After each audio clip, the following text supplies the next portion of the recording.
Yo, yo, yo, welcome back to part 2 of Muchacho's foolproof guide to mastering, brought to you by Audiotent. You'll recall back in part 1, I constructed a quick track using Audiotent's Haze preset pack for the bass line and the melodies, and that was all from Hive. And then I used the gradient sample pack to create all the percussive elements. Here's a quick reminder of what it all sounded like.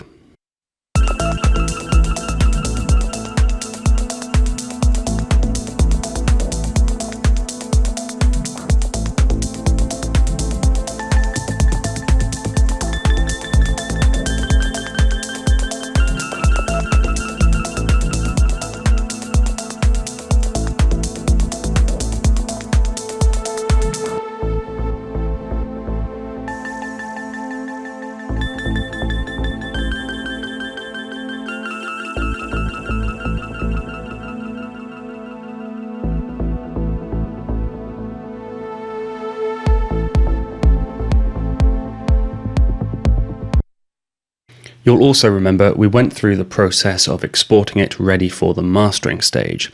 In part 2, this very part, we will master our track using a variety of different tools and techniques. The exact tools do not matter, they are personal preference. A good limiter is a good limiter. Pick one you like, don't copy me. I use what I've already got, and you should too. If you're missing a key tool, do some research and pick one you like. A lot of the tools built into Live are perfectly adequate too. The only ones I do not like are the limiter, which I feel distorts too easily, and the multi-band compressor because I've never managed to get it to sound good. It might just be me though. So we have our track loaded into a new session in Live. I'm also going to load in a reference track. This is incredibly important when you're learning because you can spend ages tweaking settings and getting used to the sound of your track and not realize that you've made a mistake. Quickly comparing to a reference track will highlight these mistakes. Pick a good one. I've picked one of my own simply to avoid any copyright beatdowns. There is a logical order that I like to work in, and this is something that can be quite personal. It's my method to use any effects such as saturation first, before moving on to EQ, and then compression and limiting coming last. You can do this in any order you like, mixing and matching if you want, but really you should leave the limiting to the end. The reasons for this should be obvious. You don't want to alter the track after the final limiter because you'll change the volume and make yourself a very, very sad panda. So with this in mind, I'm going to load a few plugins that I use from time to time to demonstrate what kind of thing you might want to use. The first is the exciter from iZotope that's part of their Ozone bundle. Essentially what this does is add a bit of harmonic distortion to the upper frequencies to make your track a little bit, well, more exciting. I do not use this a lot, particularly on my own tracks, as I feel I usually have this nailed before the mastering stage. I have used it on other people's tracks though when they sound a little dull and lifeless in the upper ranges. Take a listen to its effects on this track.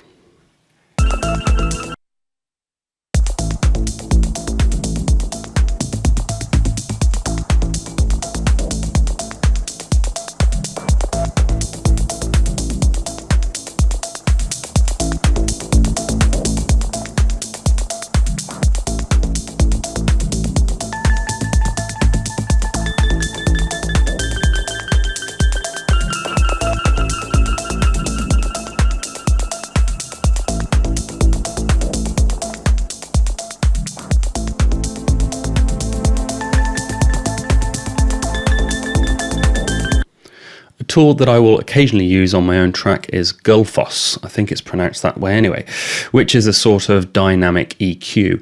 It makes rapid EQ changes to your track to balance out the overall levels. This is something that I use very, very sparingly. I will occasionally drop it onto a track just to see if it makes any improvements. More often than not, I'll leave it off, but occasionally the plugin will add a little something, particularly in the upper ranges. Take a listen.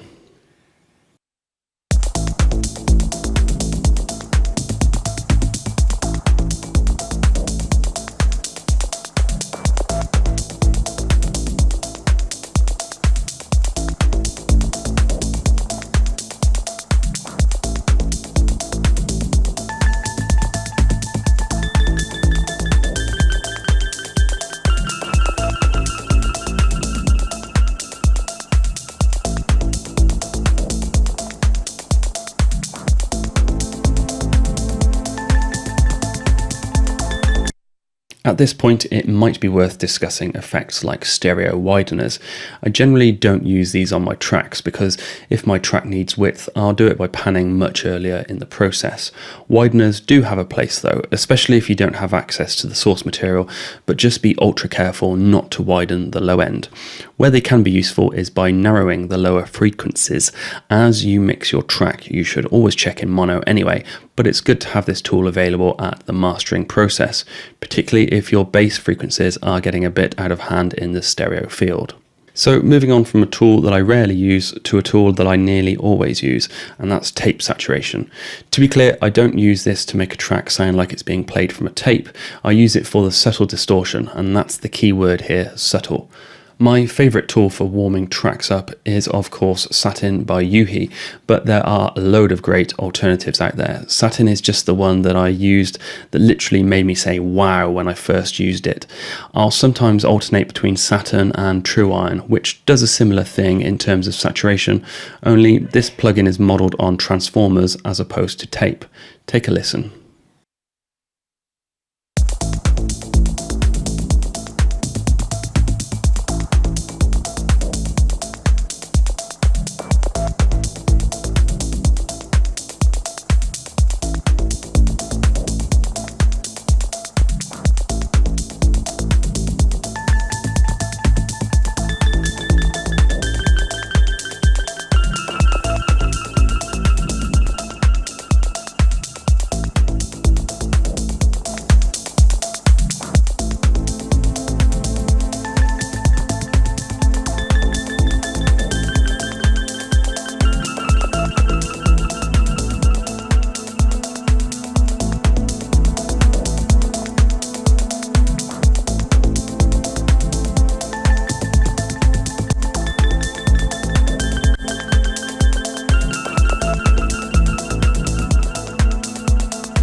As I said, I use saturation of any kind very sparingly.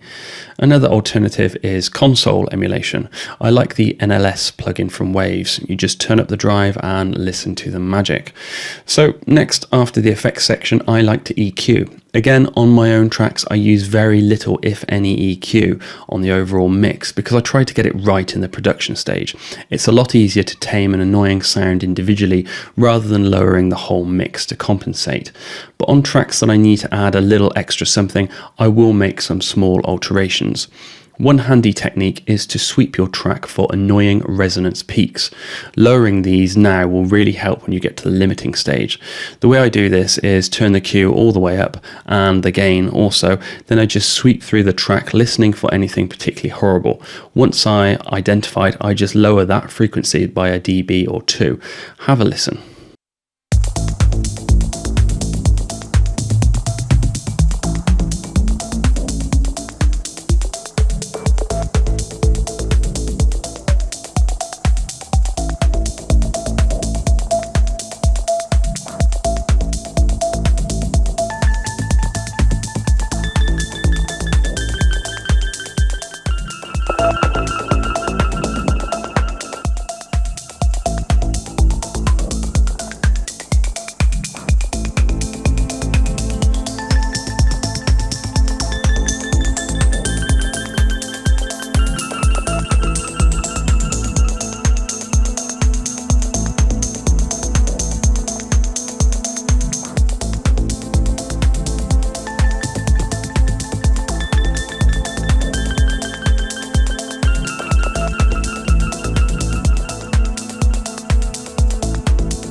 Some peaks are a lot worse than others.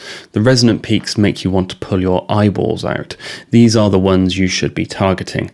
A little here goes a long way, so don't start lowering every peak in your track, just any obnoxious ones. It's worth mentioning here that I'll occasionally use a bit of stereo EQ to add a slight bit of width. This is probably more subtle and safe to use than a stereo widening plugin. So your track is now saturated, it's EQ'd to perfection. The next stage is compression. Without getting too far into it, it's worth remembering that compression isn't limiting. They are different. And I might have to do a tutorial on that another time. Some mastering engineers won't even use a compressor, it'll only be limiting. I tend to use one compressor when the track needs it. My favorite is the Waves API plugin.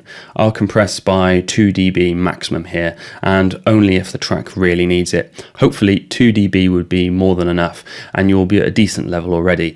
I use this plugin because it has a punchy sound. It's fairly clear, not overly coloured, but I do like what it does to the vibe of the track.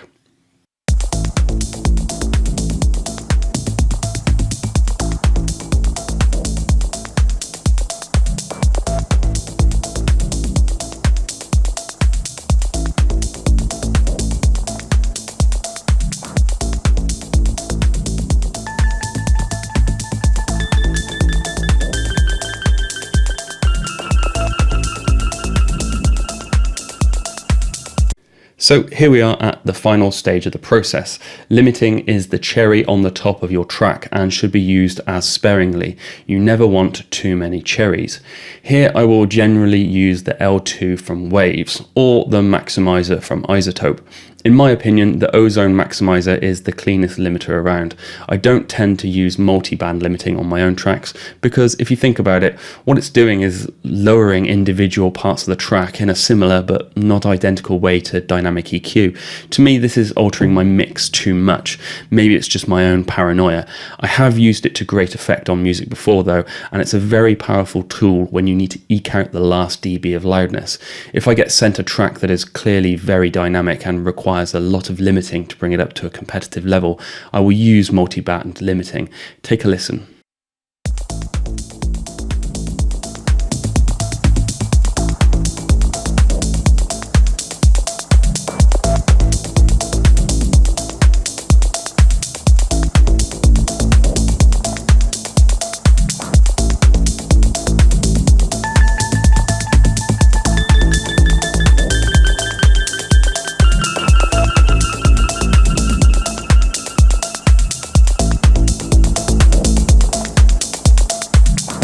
It's worth bearing in mind that the L3 limiter from Waves is also a multi-band limiter, much like the L3 multi-maximizer. It's just that its controls are hidden.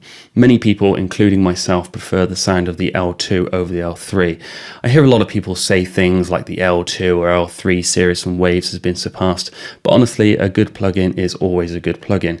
You may prefer something like the limiter from FabFilter, which I also own, but never get fooled into thinking that an older plugin must somehow be bad because it's old. It's funny, old hardware is good, old plugins bad. New hardware never sounds as good as the vintage stuff, but new plugins always sound better. It's all nonsense. Trust muchacho on this one. Here I'll use the Ozone Limiter to show you what kind of settings that I use.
I prefer the IRC2 mode to all the other modes within Ozone. So at this point, I'd advise you to start A/Bing with your reference track in order to bring the track up to a decent level of loudness. Another tool to use is volume meters. I've done a whole video on how to measure your track's loudness. You should check that out if you haven't already.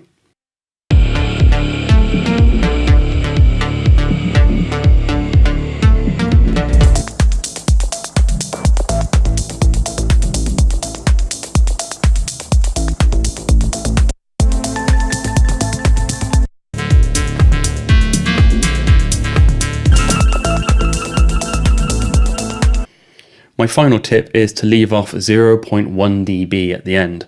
Some people advocate for 0.3, others just go right to the edge. I like to see the edge but not stand on it.